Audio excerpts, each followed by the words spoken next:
সুনাম বা খ্যাতি এর কিন্তু একটা অদ্ভুত ক্ষমতা আছে, তাই না? একদম। এটা যেন একটা অদৃশ্য পরিচয়, যেটা আমাদের আগেই চলে যায়।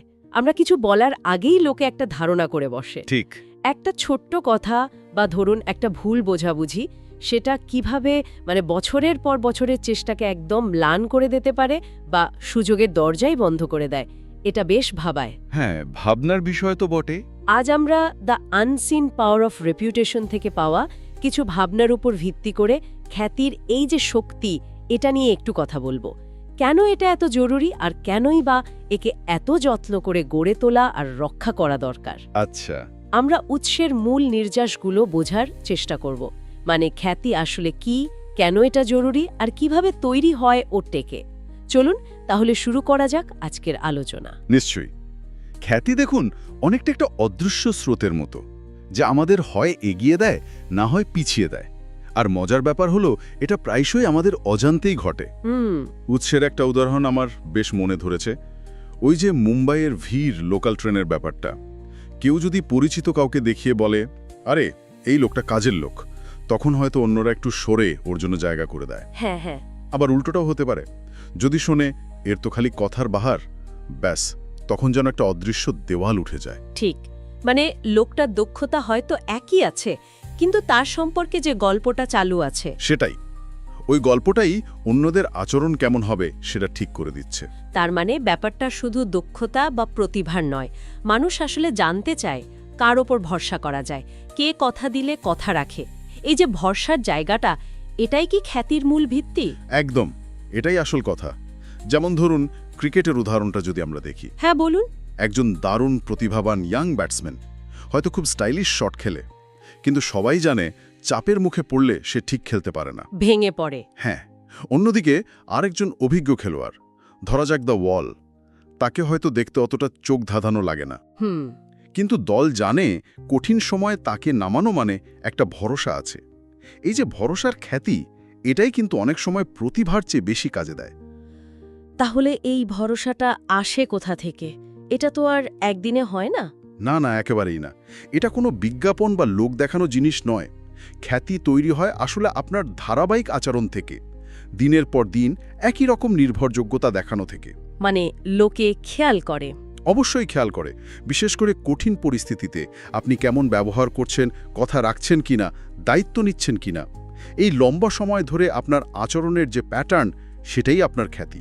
আর এই ধারাবাহিকতার জন্য বোধহয় একটা স্পষ্টতাও খুব দরকারি, তাই না?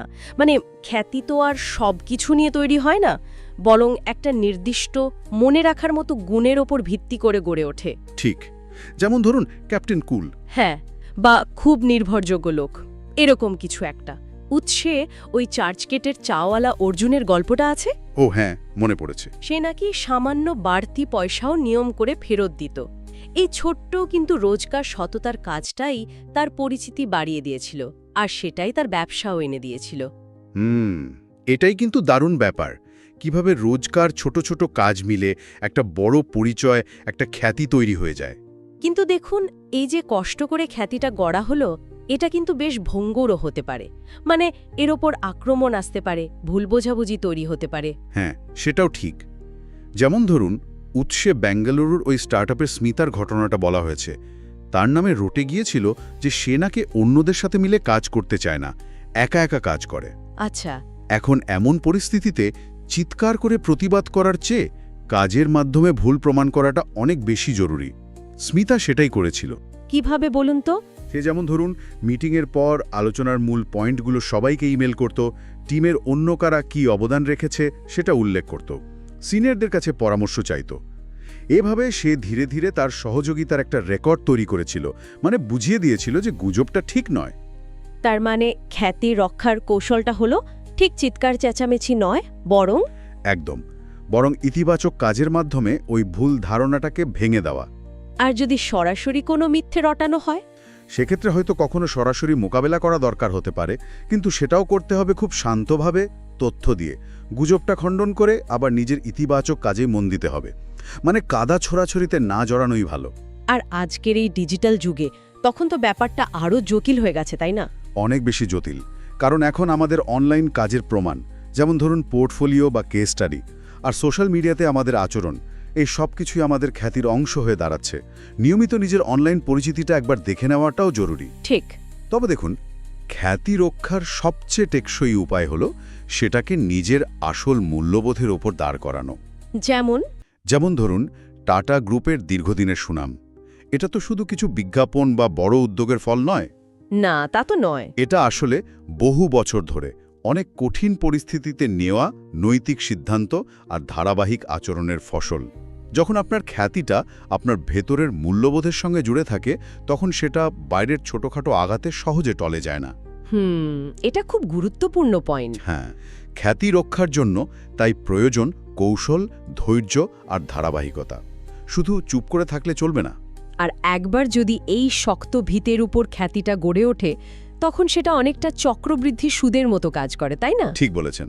মানে ভালো খ্যাতির কারণে হয়তো বাড়তি চেষ্টা ছাড়াই নতুন সুযোগ আসতে থাকে। হ্যাঁ, এমনকি কখনো কখনো ধরুন প্রতিষ্ঠিত কোনো ব্যক্তি বা সংস্থার সঙ্গে যুক্ত হয়ে তাদের সুনাম থেকেও সুবিধা পাওয়া যায়। তবে সেখানেও নিজের অবদান রাখাটা জরুরি, শুধু নামটা ব্যবহার করা নয়। আরেকটা বিষয় মনে হয় খুব জরুরি। বলুন। সেটা হলো নিখুঁত হওয়ার চেষ্টা না করা। কারণ মানুষ তো ভুল করেই। একদম ঠিক। মূল লক্ষ্য নিখুঁত হওয়া নয়, বরং বিশ্বাসযোগ্য হওয়া।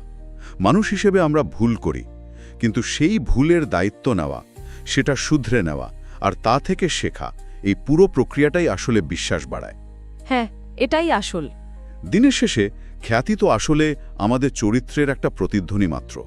তাহলে আলোচনাটা যেখানে এসে দাঁড়ালো, আমাদের প্রত্যেকেরই একটা না একটা খ্যাতি আছে, যা আমাদের সঙ্গে ছায়ার মতো চলে।